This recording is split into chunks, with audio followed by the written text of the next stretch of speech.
Allez, à 8h41, on va revenir sur la journée de consultation des forces politiques du président Macron d'hier. Avec vous, Nadège Abomangoli, bonjour. Bonjour. Merci d'être avec nous. Vous êtes députée insoumise de la 10e circonscription de la Seine-Saint-Denis, également vice-présidente de la France insoumise à l'Assemblée nationale. Alors, hier matin, le nouveau Front populaire s'est dit plutôt satisfait de cette réunion. Lucie Castet a déclaré que le président Macron aurait reconnu un besoin de changement d'orientation politique. Sérieusement, vous y croyez, Lucie Castet, à Matignon, ou vous tentez d'y croire, parce que beaucoup dénoncent un coup de bluff de la gauche? Ce qui est sûr et à quoi on croit, c'est le résultat des élections législatives. Et le coup de bluff, il est plutôt du côté d'Emmanuel Macron, qui fait mine de ne pas prendre en compte le résultat, qui a laissé traîner. On en est maintenant à 40 jours de gouvernement démissionnaire, de vacances du pouvoir, d'une certaine manière. Pendant ces 40 jours, Emmanuel Macron s'est présenté en président du COJO, du comité d'organisation des Jeux Olympiques, alors qu'on attendait du président de la République qu'il agisse en président de la République, à savoir désigner comme Premier ministre la personne choisie par la force politique arrivée en tête. Et les résultats ont été assez clairs. Et ces résultats, par ailleurs, ils viennent après la défaite cinglante d'Emmanuel Macron aux élections européennes. Donc, après 3 défaites électorales, il était temps pour lui aussi de recevoir le nouveau Front populaire et la personne désignée pour la représenter à Matignon. Ouais, voilà. Alors, il lui a demandé à Lucie Castet si LFI serait partie intégrante du nouveau gouvernement si elle était nommée. Et c'est là que ça coince. Hier après-midi, Gabriel Attal et Laurent Wauquiez promettent une motion de censure si LFI entre au gouvernement. D'ailleurs, Laurent Wauquiez qui a déclaré que les insoumis étaient dangereux pour la démocratie. N'avez pas l'impression quand même qu'elle a été reçue un petit peu pour rien, non ? Elle n'a pas été reçue pour rien, parce que d'abord, elle devait être reçue. D'ailleurs, nous avons été à cet égard assez patients, même très patients. Et la réalité, c'est que on reste dans on a l'impression d'être revenu dans la période avant le premier tour de l'élection présidentielle, où c'était une diabolisation de la France insoumise.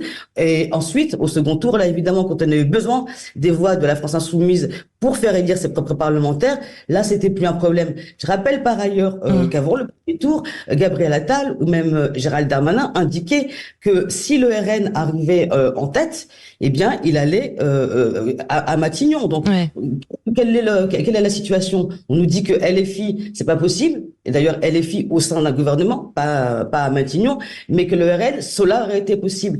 La réalité, c'est qu'on a le sentiment qu'Emmanuel Macron cherchait une cohabitation avec le RN. Il ne l'a pas obtenu. Les électeurs ont décidé autrement. Et les électeurs ont même décidé que pour battre le RN, ils voteraient même pour ses candidats. Oui. Je rappelle que 80% d'entre eux ont été élus grâce au Front républicain. Ça fait une trentaine de parlementaires qui veulent, comme ça, maintenant oublier ce qui a fait qu'ils ont été élus. C'est quand même un problème. Alors hier, Lucie Castet a répété qu'elle se dit prête à construire des coalitions. Hier encore, Jean-Luc Mélenchon, lui, n'a pas repris le mot compromis. Il a répété qu'il fallait appliquer tout le programme, rien que le programme. Alors, est-ce que ça peut être compatible ou pas, avec Lucie Castet notamment ? Lucie Castet, dont je rappelle qu'elle a indiqué que, en tout cas, son gouvernement aurait des ministres insoumis, a indiqué une chose, une méthode. Quand on dit le programme, tout le programme, c'est la base de discussion, évidemment, sur laquelle on part.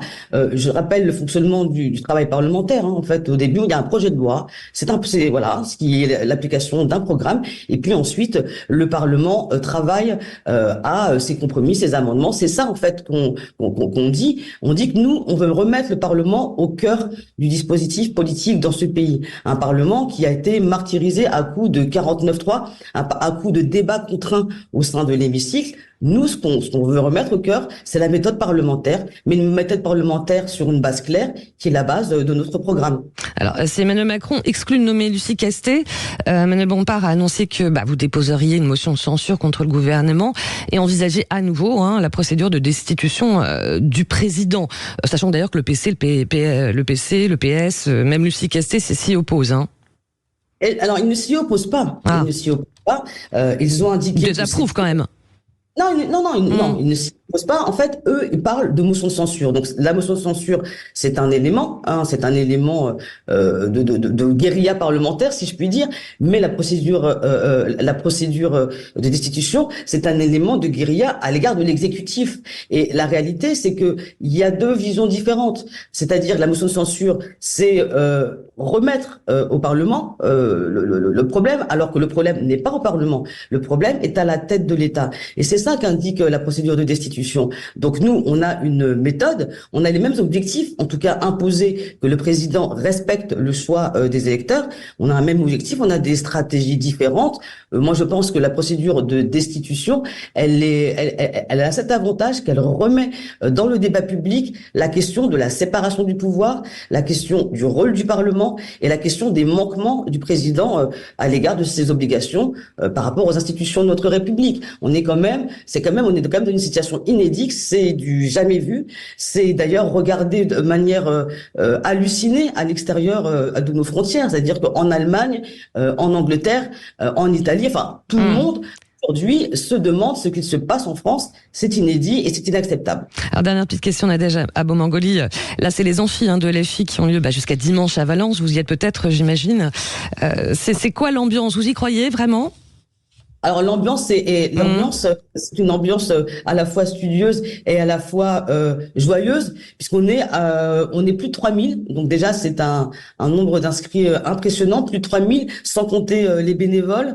On a des intervenants de qualité qui sont très nombreux. On fait pas des ateliers, des conférences entre nous. En fait, on est très ouvert sur le monde intellectuel, le monde des idées, le monde militant. Et ça, en fait, c'est la traduction d'une dynamique qui a été entamée depuis le début de l'année. Depuis le mois de janvier, plus de 60 000 personnes se sont inscrites sur nos plateformes et dans nos groupes d'action. On l'a vu aussi, ça a été amplifié au moment des élections législatives et donc, évidemment sur le terrain, dans les amphis. Ça se traduit avec un renouvellement aussi militant, avec beaucoup de jeunes, beaucoup de personnes issues des quartiers populaires. Il y a un mélange de cette France populaire qui nous plaît et pour laquelle on se bat. Voilà, bons amphis. Nadège Abomangoli, en attendant un nom à Matignon. Merci d'avoir été avec nous en direct ce matin. Merci à vous.